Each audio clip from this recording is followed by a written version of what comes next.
नमस्कार सभी धर्मी लोगों का आपके अपने चैनल पर एक बार फिर स्वागत है।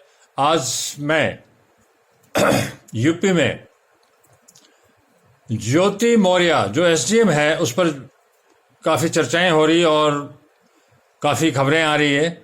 उस पर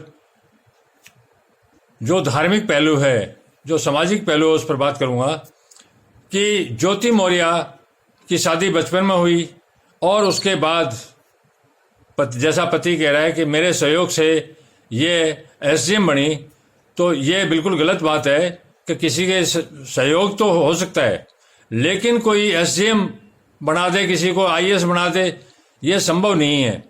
ये संभव होता तो फिर तू सफाई कर्मचारी क्यों का काम करा, तो खुद ही बन जाता। इस तरह से एक स्त्री को अलग अलग चैनल के माध्यम से बदनाम किया जा रहा है, जबकि ऐसा नहीं है। हकीकत में हो सकता है कि उसने अपने पूर्व पति को छोड़ दिया और अन्य के साथ उसके संबंध हो गए, तो इसमें क्या बात हो गई। जिस तरह से पुरुष को अधिकार है वो नारी को भी अधिकार है। जितना पुरुष कर सकता है उतना नारी भी कर सकती है। अब पुरुष कहता है कि हमें तो दो स्त्री चाहिए, 4 स्त्री चाहिए, तो नारी का भी अधिकार है कि वो एक या दूसरा भी कर सकती है, वो 5 तक कर सकती है। यह शास्त्रों में दिया हुआ है। धर्म से बड़ा कोई कानून नहीं, ईश्वर से बड़ा कोई ताकत नहीं। जब ईश्वर का कानून कहता है कि कोई भी स्त्री, अब कभी भी कोई स्त्री नहीं चाहेगी कि मैं एक पति के अलावा कोई दूसरा पति करूं, लेकिन कुछ विशेष मामलों के अंदर परिस्थितियां ऐसी बन जाती है, जैसे पांडवों के साथ हुआ। द्रौपदी 5 भाइयों की पत्नी थी, तो 5 तक आज कोई भी स्त्री पति करे। हो सकता है पहली शादी करी बचपन में, वो पति हो सकता है नपुंसक हो या शारीरिक कोई कमजोर हो, बच्चा पैदा करने में सक्षम न हो।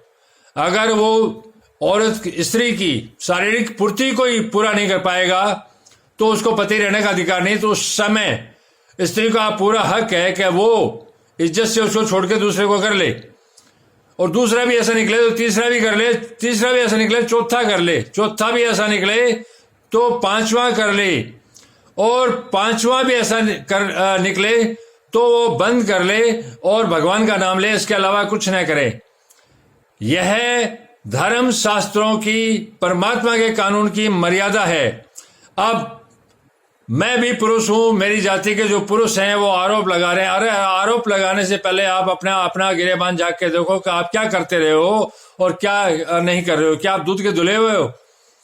आप हमेशा ये सोचते हो कि मेरी स्त्री तो एक घरवाली एक बाहर वाली भी होनी चाहिए। तो आप जब इतना उसमें सोचते हो तो हर स्त्री इस तरह की नहीं होती। स्त्री का नैतिक पतन इतनी आसानी से नहीं होता। स्त्री व्यभिचार की ओर इतनी तेजी से नहीं बढ़ती जितना पुरुष बढ़ता है।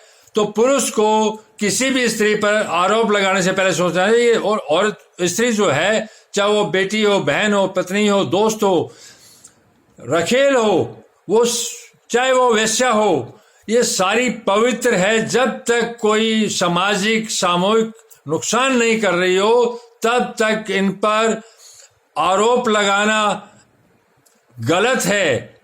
देश का कानून तो ठीक है, अपने हिसाब से काम करता है, उससे कोई किसी को दिक्कत नहीं है। कानून अपना इसमें भी काम करेगा, लेकिन जो परमात्मा का कानून है, जब आप किसी पर आरोप लगाते हो या इस तरह से उसका मखौल उड़ाते हो, अब बेचारी वो अकेली पड़ गई है, सारा समाज उसके खिलाफ हो रहा है।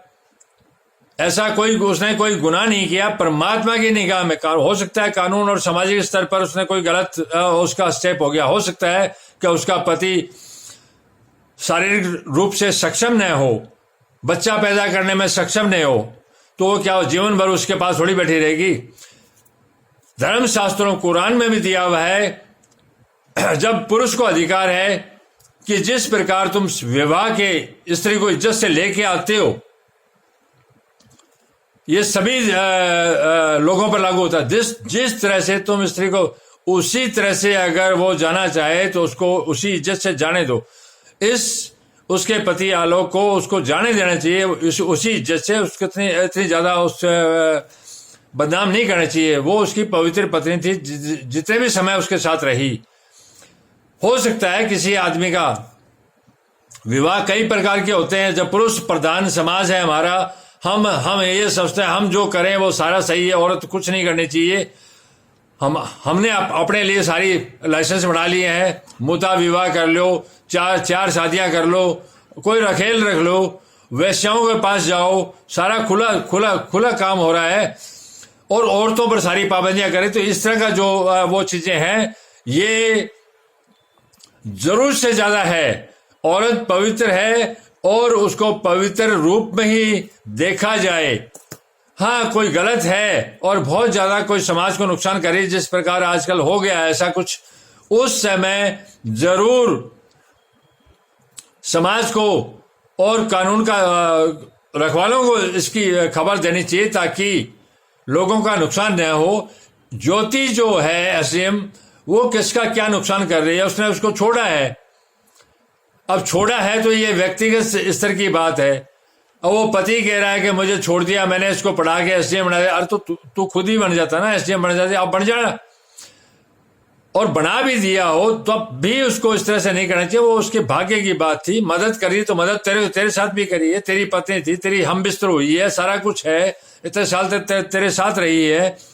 उसके बाद उसको कोई दिक्कत हो गई है, तो ऐसी क्या दिक्कत है? वो तो उसके दिल की बात है। 10 साल बाद उसके दिल में आ गया, उसको ये चीज ठीक नहीं लगी, तो उसको इज्जत से जाने दे। इसमें क्या दिक्कत हो रही है? तू रोएगा भी तो क्या रोने से तेरे साथ रह जाएगी? तो इस तरह की बातें नहीं है। अगर वो जा रही है तो उसको हाथ जोड़ के जाने दो। वो देवी का रूप है और वो व्यभिचारिणी औरत नहीं है, ना ही वो वैश्या है कि जिस तरह से उसको उछाला जा रहा है। वो पवित्र है। एक आदमी को छोड़ के दूसरे आदमी को करना अपवित्रता नहीं है। विधवा भी सारा ढूंढती है, और भी है, रहने कौन देता है अकेली को? ठीक है, तो जरूरी है कि औरत अपने लायक पुरुष को भी ढूंढे, अपने लायक उसी के साथ रह पाएगी। आप थोप नहीं सकते कि ये तेरा है तो तेरे बचपन में डाल दी, मजबूरी में कर ली, लड़की की समझ में नहीं आया और उसके बाद में समझ में आ गया कि ठीक नहीं हुआ, तो सारा जीवन काटना उसके साथ जरूरी तो नहीं है ना। तो ये धक्का करने की जरूरत नहीं है, उसको अच्छे रूप में लो। ज्योति मौर्य एक पवित्र स्त्री है। वो पवित्र ही तरीके से किसी अन्य पुरुष के पास गई है, और गई है तो उसमें कोई पाप नहीं है कि पुरुष अन्य स्त्रियों के पास नहीं जाते हैं। तो किसी भी रूप में इस देवी को, जब हम स्त्री को देवी रूप में ही देखते हैं, वो देवी का ही रूप है, तो तुम राक्षस क्यों बनो? तुम भी देवता के रूप में बनो ना। अब आलोक के लिए क्या वो एक ही स्त्री थोड़ी है? वो गई है तो कोई बात नहीं, तू भी किसी अन्य स्त्री से कर सकता है, और तेरे भाग्य में होगा स्त्री का, तो वो किया जाता है। ये जो जन्म है हमारा, ये वैसे ही नहीं हुआ, ये प्रारब्ध कर्म है। प्रारब्ध कर्म का मतलब है कि इस जन्म में मैं पैदा हुआ मनुष्य पुरुष बन के, अब मैं इस संसार में आके किस किस से क्या क्या व्यवहार करूंगा, ये मेरा पुराना कर्ज है, मुझे चुकाना पड़ेगा। हो सकता है मुझे दूसरी शादी करनी पड़े, हो सकता है मैं किसी विधवा के साथ रहूं, हो सकता है कि मैं अपनी पत्नी को धोखा दूं, हो सकता है कि मैं किसी के साथ और कुछ उसमें कर दूं। ये सारे प्रारब्ध कर्म है, तो इसी रूप में ही उसको लिया जाए। ज्योति ने ऐसा कोई काम नहीं किया जिसको इतना उछाला जाए या उस पर वो किया जाए। कानून ठीक है, अपना काम करेगा, उसको नहीं रहना उसके साथ तो तलाक भी हो जाएगा। कोई धक्का नहीं कर सकते, कोर्ट कौन सा धक्का करेगी, भाई तू उसके साथ ही रहे। तो आप लोग इस तरह से न उछालो, बेचारे का जीना दुर्लभ हो गया। वो एक देवी का रूप है, और देवी के ही रूप में वैश्या भी एक देवी होती है। वैश्या को भी आप उस तरह से नहीं कर सकते। तो वो तो एक प्रशासनिक अधिकारी है, पढ़ी लिखी है, सारा कुछ है। कोई आदमी कहते हैं मैंने बढ़ा दिया, तो तू खुद तो बन के देख। धन्यवाद, कल फिर मिलेंगे।